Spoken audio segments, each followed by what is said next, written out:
I never thought I'd be the kind of person to break into an old asylum, but here I am, telling you this story.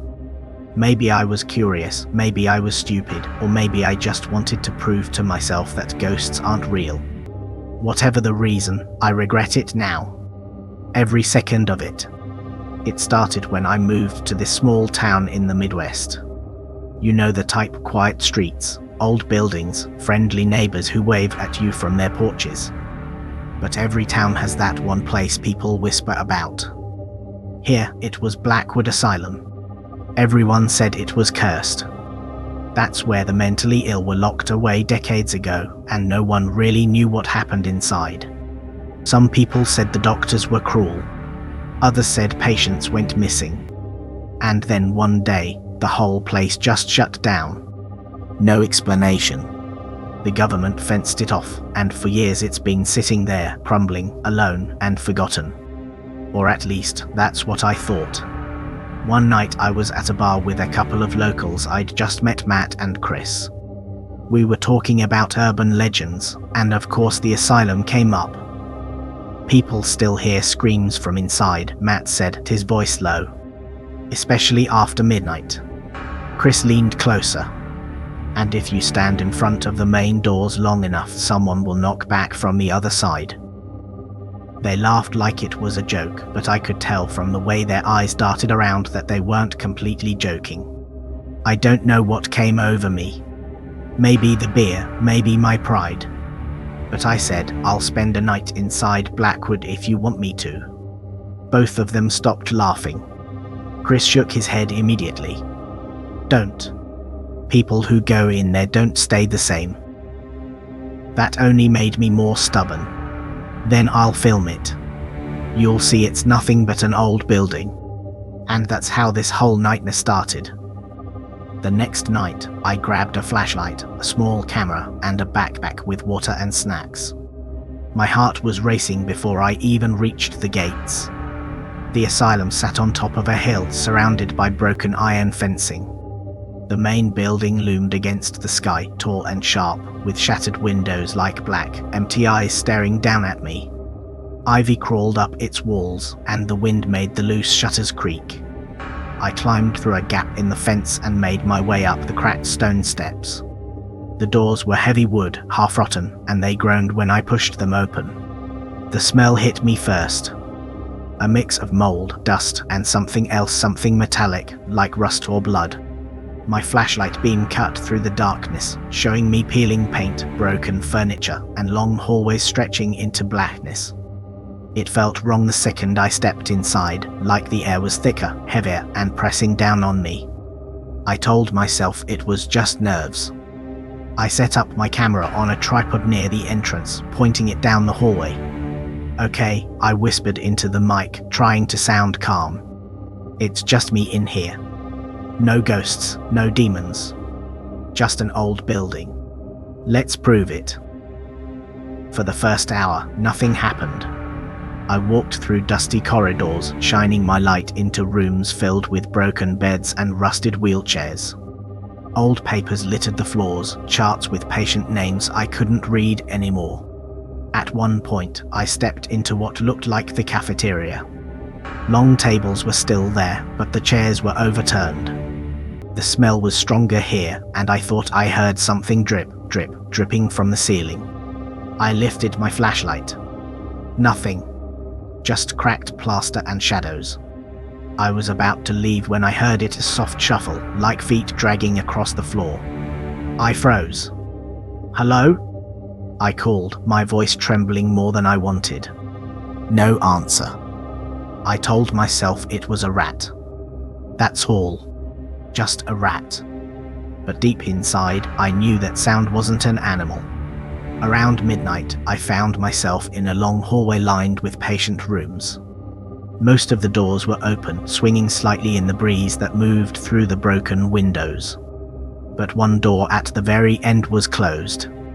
Something about it felt different. My flashlight flickered when I pointed it at that door. I walked slowly toward it, each step echoing too loudly. My hand reached out, and I pushed the handle down. The door creaked open, and the smell that came out made my stomach turn. It was foul, like something had rotted inside for years. I raised my light and froze.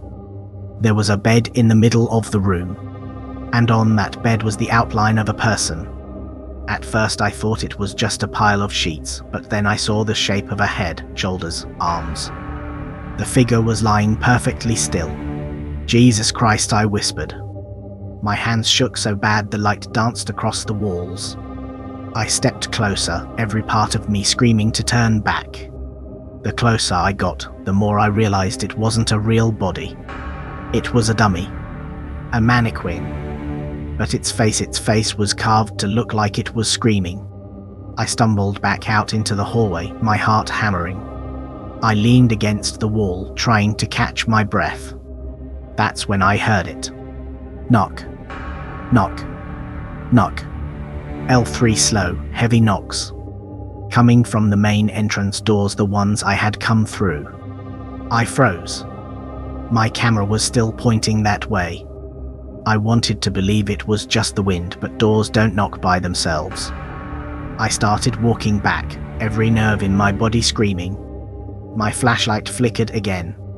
When I reached the entrance, the camera was still there, recording. The doors were closed. I stood there, listening, waiting. Nothing. I was about to shut the camera off when, knock. Knock. Knock. This time the sound came not from the door, but from right behind me. I spun around so fast I nearly dropped the flashlight. The beam cut through the dust and shadows, landing on the hallway behind me. Empty. Silent. But I swear to you, the sound of those 3 knocks still echoed in my ears. My breathing was too loud. I tried to calm myself, but the silence pressing in made every second worse. The asylum felt alive, like the walls were holding their breath, waiting for me to make a move. "Okay," I whispered to myself. "You imagined that. Just nerves. Just nerves." I picked up the camera and turned it toward me. My own pale, shaking face stared back. "If you're watching this later," I said into the mic, "and you heard those knocks too, then it wasn't just me." I forced myself deeper into the asylum, hoping to distract my mind. The hallways twisted, leading me into darker parts of the building. That's when I heard it. A voice. It wasn't loud. Just a faint whisper, like someone calling from far away.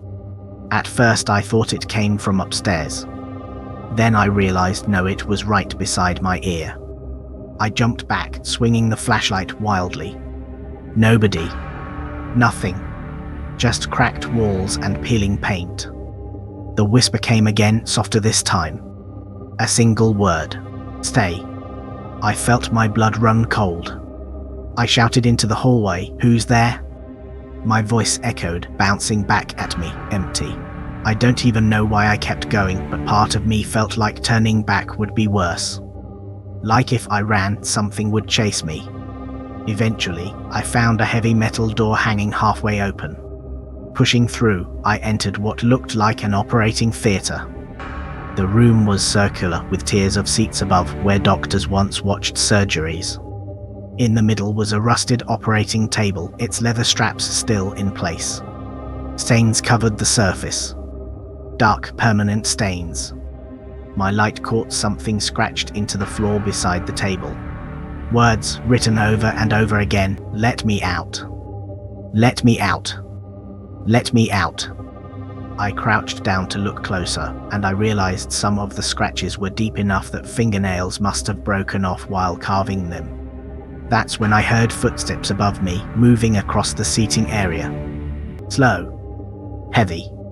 Measured. Step. Step. Step. I aimed the flashlight upward, but the seats were empty. The sound kept moving, circling the room above, like something was stalking me from the shadows. I wanted to run. God, I wanted to run. But my legs wouldn't move.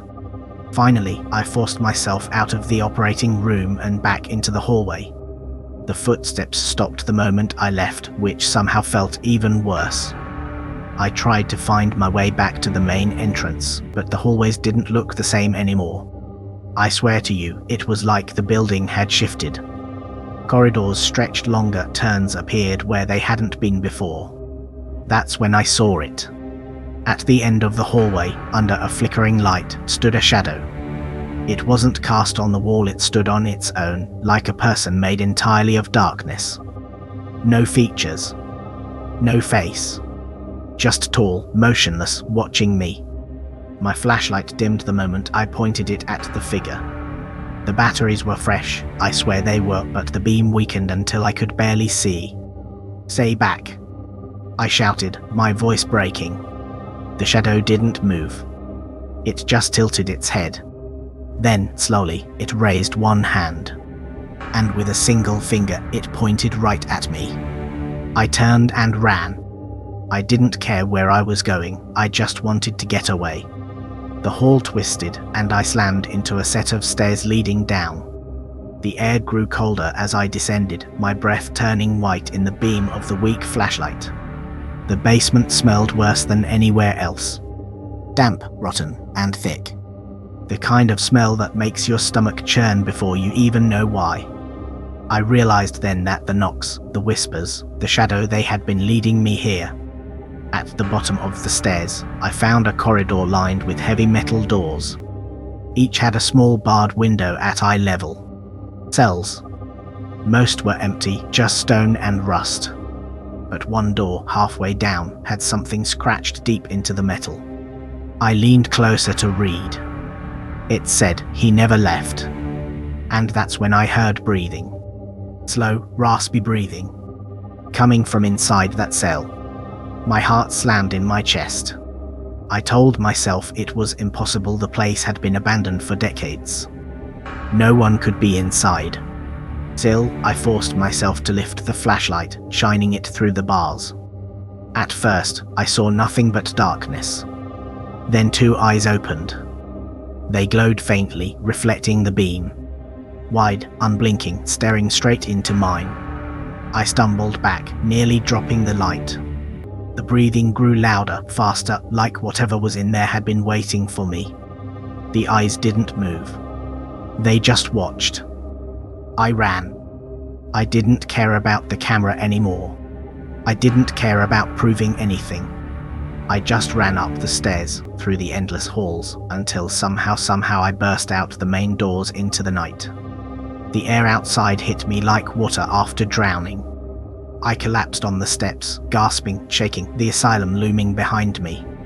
But even as I sat there, trying to calm down, I heard it. From inside the asylum. Knock. Knock. Knock. As if it was reminding me. I had made it out, but I wasn't finished. Because I left the camera behind. And when I went back for it, things only got worse.